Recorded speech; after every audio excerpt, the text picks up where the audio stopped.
हाय hello नमस्कार, welcome back to my channel Deepali एक housewife. तर आज आपल्याला बनवायचे बटाटे वडे आणि त्याच्यासाठी मी इकडे बटाटे उकडून घेतलेत, मिरची आणि लसूण बारीक करून घेतलेला आहे, हळद घेतली आहे, मीठ आहे, बारीक चिरलेली कोथिंबीर आणि कढीपत्ता. इकडे कढई तापायला ठेवली आणि त्याच्यामध्ये तेल टाकल्यानंतर आता मोहरी टाकून घ्यायची आहे. मोहरी छान तडतडली की मग आपल्याला मिरची आणि लसूण बारीक केलेलं आहे ते टाकून घ्यायचं आहे. तर आता मी ते पण टाकून घेते आणि मस्त छान परतून घ्यायचं ते. तर आज होता शुक्रवार आणि तक्षला टिफिनसाठी असं काही हे नव्हतं की भाजी चपातीच लागते, शुक्रवारी चालतं काही पण. तर मग तो म्हणला वेगळंच काहीतरी बनवून दे, तर म्हटलं चला बटाटा वडे बनवूया. असं पण मी कालच्या व्हिडिओमध्ये तुम्हाला म्हटलं होतं डाळ खिचडीच्या, की डाळ खिचडीच्या ऐवजी आम्हाला बटाटा वडे बनवायचे होते, कारण पाऊस खूप येत होता आणि मस्त इच्छा झालेली गरम गरम वडे बनवायची. पण थोडंफार सामान नव्हतं आणि पावसामुळे बाहेर जायला आलं नाही, त्याच्यामुळं कॅन्सल झाला तो प्लॅन. तर इकडे आता छान मिरची आणि लसूण आपलं परतून झालेलं आहे आणि ह्याच्यामध्ये आता आपण कढीपत्ता टाकून घेऊया. कढीपत्ता छान परतून घ्यायचा मिरची लसूणमध्ये. आणि घरी बनवलेल्या वड्यांची चव काही वेगळीच असते, कारण बाहेरच्या वड्यांमध्ये ते धने वगैरे असतात, काही लोक ते अद्रक पण घालतात, तर ते वेगळंच काहीतरी लागतं, एवढं असं फील येत नाही वडापाव खाल्ल्याचा. तर म्हटलं आज आपण घरीच बनवूया. आणि कढीपत्ता वगैरे सगळं परतून झाले, तर आता त्याच्यामध्ये आपण हळद टाकून घेऊया आणि मस्त हे परतून घेतलं की त्याच्यामध्ये नंतर बटाटे घालायचे उकडलेले.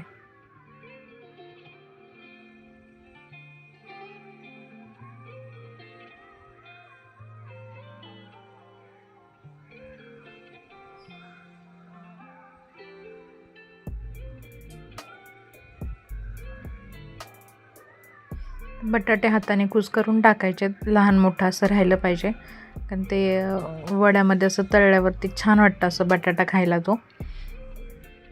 तर त्याच्यामुळे मी थोडंसं असं हातानेच मोठं मोठं वगैरे कुस्करून घेणार आहे. जे असं मिक्स करताना थोडंफार होतं बारीक आणखी, पण एवढं होत नाही. मग जसं आपल्याला पाहिजे तेवढ्या साईजचा बटाटा राहतो त्यात लहान मोठा. तर आता ते सगळं मिक्स करून घेतलं, छान परतून घेतलं. त्याच्यामध्ये मीठ टाकून घ्यायचं आता आणि मीठ टाकल्यानंतर परत एकदा छान परतून घ्यायचं आहे आणि नंतर बारीक चिरलेली कोथिंबीर टाकून घ्यायची आहे. एवढा छान झालेला हा मसाला वडे बनवण्यासाठी बनवलेला, तर खूप टेस्टी झालेला. आणि आता हे सगळं मिश्रण रेडी झालं आहे मसाला, तर आपण मस्त एका मोठ्या परातीमध्ये काढून घेऊया. सकाळची वेळ होती आणि हे थंड होणं पण गरजेचं होतं, एकतर गडबड खूप होती, म्हणून एका मोठ्या परातीमध्ये काढून छान पसरून ठेवला.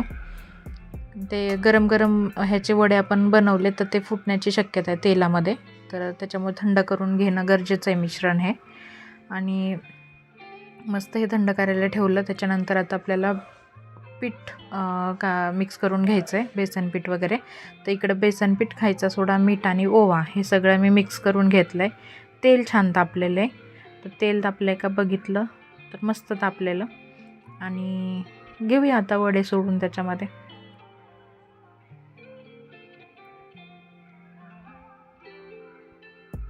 तर आज अंशुलला मिठाचं काही काढता नाही आलं, त्याच्यामुळे तिखटच मी थोडं कमी घातलं होतं आजच्या वड्यांमध्ये.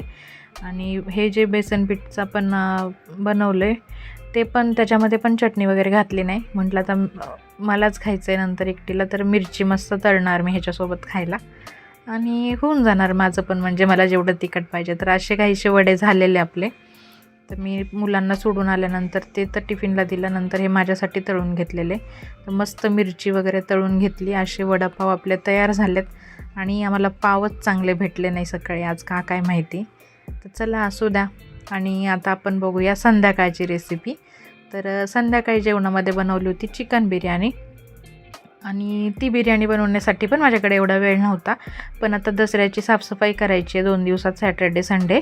तर मग म्हटलं आजचा दिवस आहे तर बनवून घेऊया.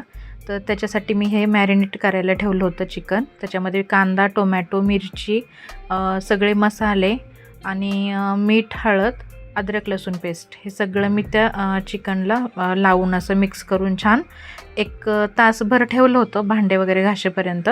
आणि चिकन मॅरिनेट करायला ठेवतानाच मग मी तांदूळ भिजायला घालून घेतला होता. तर हे मस्त मॅरिनेट झालेले, त्याला आपण आता शिजायला टाकायचं आहे.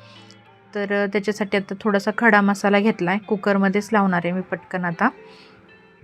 आणि छान हे खडा मसाला परतल्यानंतर चिकन परतून घ्यायचं त्याच्यामध्ये. आणि आता हे छोट्या गॅसवर शिफ्ट केलं आहे, कारण मोठ्या गॅसवरती पाणी ठेवलं आहे गरम करायला, बिर्याणीचा जो राईस असतो तो शिजवून घ्यायला. आणि कुकरचं झाकण लावलं नाही आहे मी, फक्त वरच्यावर झाकून ठेवलं आहे ते थोडं उकडायला. तर ह्या पाण्यामध्ये पण खडे मसाले टाकले, तेजपत्ता वगैरे टाकला आहे, नंतर मीठ घालून घेतले आणि थोडासा पुदिना चिरून टाकलेला आहे. तर मस्त ह्याला पाणी सुटलं आहे, पाहू शकता. आणि मॅरिनेट करताना मी लिंबू टाकायला विसरले होते, तर टाकून घ्या तुम्ही मॅरिनेट करतानाच. मी आत्ता टाकून घेते. आणि हे जे लिंबू आपण टाकून घेतले त्याच्यानंतर जे हे राहतं ते पाण्यामध्ये टाकून घ्यायचं राईसच्या. खूप छान फ्लेवर येतो राईसला जेव्हा हे असंच लिंबू आपण टाकून देतो पाण्यामध्ये. तर मस्त चिकनला पाणी सुटलेलं पाहू शकता, कसलं तेल वगैरे सुटलं आहे, कलर किती छान आला आहे, हे बघूनच तोंडाला पाणी सुटतं. आणि असं सगळे एक थोडीशी वाफ दिल्यानंतर त्याच्यामध्ये आता दही टाकून घ्यायचं आहे. मस्त मिक्स करून घ्यायचं दही टाकल्यानंतर. 1 वाटी दही टाकलं आहे मी. प्रमाण तुम्हाला सांगितलं नाही ना मी आत्ता ह्या व्हिडिओमध्ये. तर अर्धा किलो चिकन होतं आणि 3 वाटी तांदळाचं मी आता भात बनवणार आहे त्याच्यासाठी. असं काहीचं प्रमाण आहे, रेसिपी डिटेलमध्ये नाही आहे, तर थोडंसं ॲडजस्ट करा.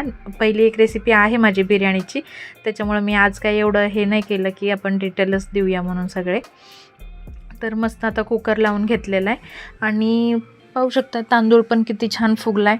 तर जेवढा तांदूळ तुम्ही छान भरपूर वेळ भिजवणार तेवढाच बिर्याणीचा राईस बिर्याणी म्हणजे तुमची मऊ आणि सुटसुटीत होणार. तर प्रयत्न करा जास्त वेळ तांदूळ भिजत राहील याचा. तर आता हा तांदूळ मी पाणी उकळलेलं त्याच्यामध्ये टाकून घेते आणि मस्त शिजवून घेते. तर शिजला आहे राईस आता आपला. जास्त वेळ नाही शिजवायचा. एका तांदळाचे 2 तुकडे झाले असे पटकन की लगेच समजायचं की झालेलं आहे रेडी. आणि त्याच्यानंतर आता एका साईडला कांदा तळतो आहे, ते एवढं काही मी दाखवलं नाही, कांदाच फ्राय करून घ्यायचा आहे. तर म्हटलं काय ते दाखवायचं. आणि आता मस्त तांदूळ काढून घेते चाळणीमध्ये. आणि असा काहीसा आपला बिर्याणीसाठीचा राईस तयार झालेला आहे, छान सुटसुटीत फडफडीत. तर आता चिकन पण बघूया कसं झालं आहे. आणि हा आहे चिकनचा लूक. तर एवढं छान दिसतं आहे आणि बघूनच तोंडाला पाणी सुटतं आहे. मस्त कलर मी मिक्स करून ठेवलेत पाण्यामध्ये. कांदा तळून झालेला आहे. कांदा तळल्यानंतर त्याच्यावर मीठ टाकायला विसरायचं नाही आहे, नाहीतर कडवटपणा येतो आणि कांदा थोडासा थंड थंड लागतो. मीठ टाकल्यानंतर तो बिर्याणीसोबत अजून छान चव देतो. तर आजची बिर्याणी मी कुकरमध्येच बनवणार आहे, कुकरमध्ये बनवणार आहे, कारण मला खरंच वेळ नाही आहे आणि मी खूप गडबडीत करते आहे. आज मी रेसिपी शूट करायला स्टँडसुद्धा लावलं नव्हतं, कारण किचनवरती असं वाटायचं कुठून कुठे धक्का लागेल सांगू शकत नाही. मस्त लेअर लावून ठेवल्यात कुकरमध्ये. आणि आता तूप घालून घ्यायचं आहे सगळं घातल्यानंतर आणि लावून द्यायचं आहे कुकर. आता 10 मिनटासाठी वाफ द्यायला. कुकरची शिट्टी काढून घ्यायची आहे आणि मग 10 मिनटं ठेवायचं आहे. तर मस्त होते बिर्याणी. हातातच कॅमेरा पकडून जेवढं होईल आणि जसं होईल तसं शूट करायचा प्रयत्न केला. तर 10 मिनटानंतर अशी काहीशी आपली बिर्याणी झालेली, जी तुम्हाला दिसते. एकदम सुटसुटीत राईस झाला होता आणि खूप टेस्टी झालेली. आणि मस्त असं त्याच्यावर आता लिंबू पिळून घ्यायचं आहे आणि खाण्यासाठी तयार आहे. तर व्हिडिओ कसा वाटला नक्की सांगा. आणि चॅनलला लाईक, शेअर अँड सबस्क्राईब करायला विसरू नका. भेटते तुम्हाला पुढच्या व्लॉगमध्ये. Thank you so much.